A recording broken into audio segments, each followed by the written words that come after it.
My fiancée pranked me at the altar by saying no for a TikTok trend.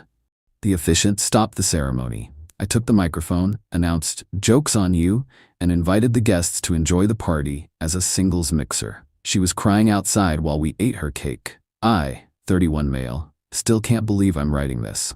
My wedding was supposed to be the best day of my life. Instead, it became the moment I realized I'd been engaged to someone who valued TikTok clout over our entire relationship. Quick background. My fiancée, 29, and I had been together for 4 years, engaged for 18 months. We'd built what I thought was a solid foundation. Similar life goals, compatible families, mostly good communication. Or so I thought. She'd always been into social media, Instagram, TikTok, the whole 9 yards. Had about 15K followers, nothing crazy but enough that she took it seriously. I never minded. People have hobbies, mine's woodworking, hers was content creation. Whatever. The wedding was mid-sized, about 120 guests. We'd spent close to 47K between both families and ourselves. I'd personally contributed about $22 from savings I'd been building since my mid-20s. Her parents covered the venue and catering. My parents helped with the honeymoon fund. Day of the wedding, everything seemed perfect. Venue looked amazing. Weather cooperated. My groomsmen and I were in good spirits. I was nervous, sure, but the good kind of nervous. The I can't wait to spend my life with this woman kind. Then came the ceremony. I'm standing at the altar, watching her walk down the aisle. She looks beautiful. I'm getting emotional. My best man hands me a tissue. This is it. The officiant goes through the standard stuff. Readings, vows, we'd written our own, and yeah, I cried during hers. Then comes the moment. Do you take this man to be your lawfully wedded husband? She pauses, looks at me, looks at someone in the crowd. Then, with this weird smile, says, no. Dead. Silence. My brain literally short-circuited. I'm standing there thinking I misheard. The officiant looks confused, asks her to repeat. I said no. She's now giggling. Actually giggling. I follow her eyeline to the crowd. Her maid of honor is standing in the front row with her phone out, recording. Her bridesmaid next to her is also recording. That's when it clicked. This was for content. She was humiliating me at our wedding for a TikTok trend. The officiant, bless him, was an older gentleman who clearly had zero patience for this. He closed his book, looked at both of us, and said, "Ma'am, if you're not prepared to take this seriously, I cannot continue the ceremony." She started backpedaling immediately. Wait, no, it was just a joke. I was going to say yes, it's a thing, look it up, it's funny. But the officiant was already stepping back. The sanctity of marriage is not a joke. I will not be part of this. She's now turning red, looking at me with this "help me fix this" expression. Like I was supposed to smooth it over. Something in me just shifted. 3 years of ignoring her need for validation. 18 months of wedding planning where everything had to be aesthetic for the gram. The time she made me reshoot our engagement photos 6 times because the lighting wasn't right. It all crystallized in that moment. I looked at her, looked at the crowd, saw my mom's confused face, my dad looking concerned, her parents looking mortified. Then I walked over to the DJ booth and took the microphone. Hey everyone. So, apparently that was a TikTok prank. My bride decided our wedding was the perfect venue for content creation. Murmurs in the crowd. Her maid of honor has lowered her phone, looking nervous. Since the ceremony's been called off, I'd like to invite everyone to stay, enjoy the open bar, and consider this a singles mixer. The food's paid for, the venue's booked, and I'm not letting 47K worth of celebration go to waste. I looked at my now former fiancée. You wanted viral content? There you go. Her face went from red to white. She tried to grab the mic from me, but I stepped back. Enjoy the party, everyone. DJ, play something fun. The next few minutes were chaos. She was screaming at me, calling me dramatic, saying I ruined everything. Her maid of honor tried to calm her down, while simultaneously still holding her phone. Priorities, I guess. My best man and groomsmen closed ranks around me. My mom was already at the bar, ordering what I later learned was 3 shots of whiskey. Her parents approached me, looking shell-shocked. Her dad actually apologized to me. Her mom just stood there with her mouth open. Eventually, venue security escorted her out after she tried to unplug the DJ equipment. She was crying on the steps outside while 120 guests ate appetizers and hit the dance floor. The cake, the 3-tier $1,200 fondant masterpiece she'd spent weeks designing, we cut it anyway. My best man made a toast to dodging bullets, and honestly, it was the best cake I've ever tasted. Update 1 week later. So the aftermath has been interesting. First, the TikTok thing. Her maid of honor actually posted the video. Not the whole thing, just the prank part, cutting off before my microphone moment. Titled it something like "Wedding Prank Gone Wrong" with a laughing emoji. It got about 50K views before someone who was actually at the wedding commented with the full context. Then other guests started chiming in. The narrative flipped fast. Comments went from "lol queen" to "wait, she actually ruined her own wedding for clout?" The video got deleted within 48 hours, but screenshots live forever. Her family's response has been predictable entitlement. Her mom called me Tuesday. I shouldn't have answered, but I was curious. "You owe my daughter an apology, and frankly, you owe us money." Excuse me? The venue, the catering, all of it. You humiliated her in front of everyone. She's devastated. She can't even leave the house. Your daughter said no at the altar for a social media video. It was a joke. You were supposed to laugh and then she'd say yes. Everyone does it. The officiant didn't think it was a joke. He refused to continue. So you should have found another officiant. Instead, you turned our daughter's wedding into some kind of revenge party. It wasn't revenge. It was salvaging an expensive event after your daughter torpedoed it. We'll be consulting with a lawyer about recovering our costs. Good luck with that. I'd love to see that court filing. Your Honor, my daughter pranked her groom and he threw a party. She hung up on me. Then came the apology from my former fiancée. And I use quotes because it was the most non-apology I've ever received. She showed up at my apartment Saturday morning. I only opened the door because she said she wanted to return some of my stuff she still had. She looked rough, clearly hadn't been sleeping. I almost felt bad. Almost. Can we talk? About what? Us, the wedding, everything. There's no us. You made that clear when you said no at the altar. I was going to say yes. It was literally a 2-second joke. That resulted in the officiant refusing to marry us and me being publicly humiliated. You were humiliated? I was crying outside my own wedding while you partied. Actions have consequences. She started crying then. I can't believe you're doing this. 4 years together and you just throw it all away over a joke. You threw it away. I just responded. Everyone makes mistakes. This wasn't a mistake. It was a choice. You chose content over our marriage before it even started. She tried a different tactic then. The manipulation playbook came out. My therapist says I have anxiety around commitment. The prank was my way of coping. I was nervous. You should understand that. I was nervous too. I didn't say no at the altar and have my friends record it. So that's it? You're really not going to work through this with me? There's nothing to work through.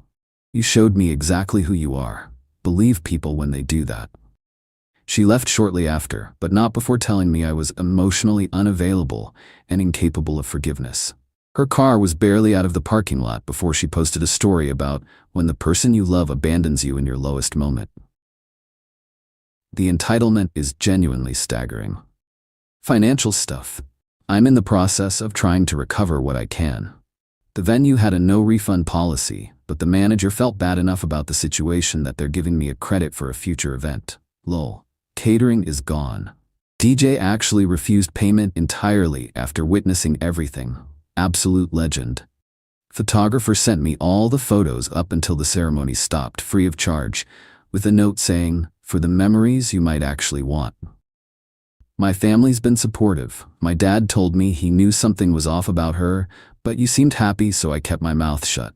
Mom's been bringing over casseroles like someone died. In a way, I guess something did. Her friends have been blowing up my phone. The maid of honor sent me a DM calling me cruel and saying I need to understand that content creation is her passion, and you should support that. I support passion. I don't support being the butt of a joke at my own wedding. Blocked most of them. But this isn't over. Her family is apparently serious about the lawyer thing. Update 2. 3 weeks later. The lawyer situation turned into actual drama. Got a letter from her family's attorney last week. They're demanding I reimburse them for $18,000, their contribution to the wedding. The argument? I intentionally caused emotional distress and converted the event for personal benefit. My cousin is a paralegal and she literally laughed when I showed her. They're basically suing you for not crying in a corner after their daughter humiliated you. I got my own consultation with an actual attorney. His take, this will never see a courtroom. They're hoping you'll settle to make it go away. Don't. So I'm not settling. Sent back a response via my lawyer that included 1. Video evidence from multiple guests, showing the bride refusing to complete the ceremony. 2. The officiant's written statement refusing to continue due to the bride's apparent lack of seriousness. 3. Documentation that I contributed $22 of my own money to the event.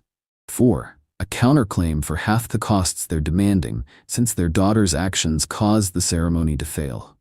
Haven't heard back yet. Suspiciously quiet. But the real entertainment came from an unexpected source, her ex-boyfriend. Dude reached out to me on Instagram. At first I thought it was some flying monkey situation, but no, he wanted to warn me. Hey man, saw what happened. Just wanted to say I'm sorry. She did something similar to me at my birthday party once. Fake broke up with me in front of all my friends for a video. Except back then it was Vine, not TikTok. Same energy though. We ended up talking for like an hour. Apparently she has a pattern. Everything in the relationship becomes content fodder. Every fight, every emotional moment, every milestone. He said he started dreading holidays because he knew everything would be staged and recorded. The engagement thing doesn't surprise me at all, he said. She probably planned that prank for months, had the whole video scripted in her head. He was right. I found out from a mutual friend that she'd been talking about doing something epic and viral at the wedding for weeks. Her bridal party knew. They were all supposed to record from different angles to get the perfect shot. They planned this, coordinated it, and nobody thought to maybe give me a heads up? Meanwhile, her social media has taken a dark turn. She's been posting cryptic quotes about toxic masculinity and men who can't handle strong women.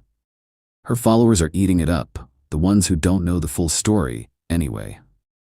But here's where it gets interesting. A wedding guest I didn't even know that well, turns out she works in marketing, reached out to me with some intel. FYI, your ex has been pitching her sell wedding content companies as someone who can speak about wedding day disasters. She's trying to monetize this. Let that sink in. She humiliated me at our wedding, and now she's trying to make money by telling her victim's story. I took a screenshot of everything and added it to my documentation file. My lawyer thinks it could be useful if the case goes anywhere. Her dad called me directly yesterday. I guess he realized his wife's aggressive approach wasn't working. Listen, son. Don't call me that. Pause. Fair enough. Look, I know my daughter messed up, but she's really struggling. She hasn't been eating. She won't leave her room. Whatever you're doing with the lawyers, can we just let it go? I'm not doing anything with lawyers. Your wife is. I'll talk to her about dropping it if you agree not to countersue. Tell your wife to drop her frivolous claim first, then we'll talk. He sighed. She really did love you, you know? She loved content more. Click. Update 3, 2 months later. Final update because I think this chapter is officially closed. The lawsuit went nowhere, as predicted. Their attorney advised them to drop it after my lawyer sent over the full evidence package. Apparently the combination of the officiant's statement, multiple guest videos, and documentation of my own financial contribution made it clear they had no case. Her mom sent me one final nasty email calling me vindictive and saying I'd destroyed their family. I forwarded it to my lawyer for documentation purposes and didn't respond. The recovery process has been interesting. Financially, I'm out about $22 that I'll never see again. But the credit from the venue is actually transferable, so I sold it to a coworker who's planning his own wedding. Got back about $3,500. Better than nothing. The photography package was actually valuable. The photographer, feeling generous, offered to do a fresh start photo shoot for me at no charge. I politely declined, but referred him to my sister for her engagement photos. Good dude. But here's the resolution that actually felt like justice. Remember the marketing woman who told me about my ex pitching herself to wedding content companies? She connected me with someone she knew at a wedding industry podcast. They'd heard about the incident and wanted both sides. I agreed to a phone interview on the condition I could review my quotes before publication. They were fair. Asked straightforward questions about what happened, how I felt, what I'd do differently. The episode aired last month, titled something like, "When Wedding Pranks Go Wrong, A Groom's Perspective." They reached out to my ex for her side.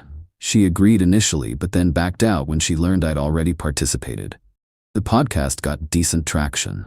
Not viral, but enough that it showed up in the results when you Googled her name, with wedding. 2 weeks after it aired, I got a text from her brother, who I'd always gotten along with. "Just wanted to let you know the wedding content thing fell through. Companies saw the podcast and the full video context. Nobody wants to work with her now. She's pretty devastated, but honestly, man, she brought this on herself. No hard feelings on my end. Good luck with everything." I thanked him and wished him well. He's not responsible for his sister's choices. As for her social media career, checked out of curiosity last week, her follower count dropped by about 4K. She's pivoted to mental health content now. Lots of posts about healing from narcissistic relationships and surviving emotional abuse. No self-awareness whatsoever. Her maid of honor unfollowed me, but also unfollowed her. Guess the friendship didn't survive being associated with the disaster. The ex-boyfriend who reached out, we actually grabbed beers last month. Compared notes, had some dark laughs. He's engaged now to someone completely offline. She doesn't even have Instagram, he told me. It's refreshing. Me? I'm doing okay. Not great, but okay. Therapy's been helpful. The trust issues are real, and I'm working through them. Dating feels impossible right now, and I'm not rushing it. My apartment's been redecorated, got rid of everything that reminded me of her. My best man helped me build a new coffee table from scratch. First woodworking project I've completed in months. It's not perfect, but it's mine. The wedding ring is sitting in a drawer. Haven't decided what to do with it yet. Selling it feels weird. Keeping it feels weirder. Maybe I'll melt it down into something else. Start fresh. Last thing. She tried to reach out one more time, about 3 weeks ago. A long email to my personal account. She apologized, sort of. Explained her anxiety issues again, and asked if we could meet for coffee and talk like adults. I didn't respond. Some bridges aren't worth rebuilding. Some aren't even worth looking at. What I learned from all this: pay attention to the patterns, the need for validation, the constant documentation of everything, the way every moment had to be content-worthy. I ignored it because I thought love meant accepting someone completely. But there's a difference between accepting flaws and ignoring red flags. She chose a 2-second video over our future. That tells you everything about what she valued. And me? I chose myself, finally. The party was petty, sure, but it was also the first time in 4 years I stopped catering to her needs and did what I wanted. The cake was delicious, by the way. Best decision I made that day. Thanks for reading. Time to close this chapter and move forward.